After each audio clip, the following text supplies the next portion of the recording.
Nasampula ng isang linya ng bus sa sorpresang inspeksyon ng LTO at LTFRB sa Camarin, Caloocan City. 10 bus ng Nova Auto Transport ang nadiskubring may plakang hindi naman tugma sa nakakabit na makina at chassis nito.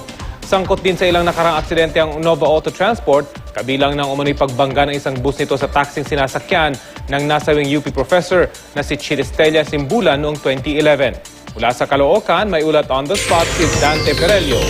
Dante? Yes, Rafi, nakitaan nga ng ilang paglabag ng LTO at LTFRB itong Nova Auto Transport sa isinagawang inspeksyon ngayong umaga dito sa kanilang garahe sa may Camarin, Caloocan. Rafi, katatapos lang isailalim ang 66 na bus ng Nova Auto Transport sa Roadworthiness Inspection at Franchise Records Verification ng LTO at LTFRB.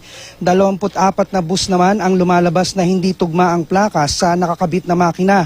Bukod rito, nakitaan rin ng ilang depekto ang mga bus tulad ng sirang mga bintana, ilaw, walang seatbelt, pudpog na bugulong, kaya binaklas ang mga plaka nito at hindi muna pinayagang makabiyahe.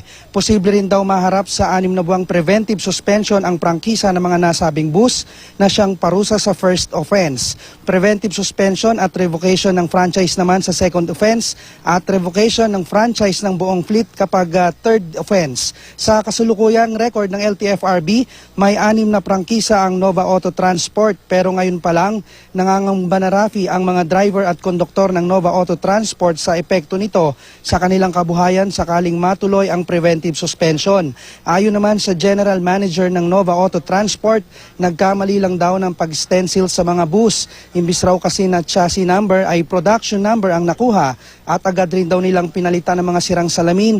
Kaya wag daw muna sana silang basta suspendihin. Pero magkagayon man, ayon sa LTFRB, hindi pa rin daw tugma ang makinang nakakabit sa mga bus at hindi raw ito ipinaalam sa kanila ng Nova Auto Transport kaya itinuturing pa rin itong isang violation. Posibleng abutin daw ng 1 taon itong gagawing inspeksyon ng mga taga-LTO at LTFRB sa lahat ng mga kumpanya ng city at provincial bus.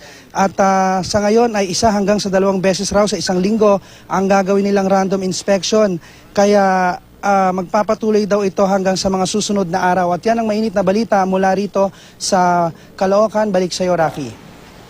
Maraming salamat, Dante Perelio.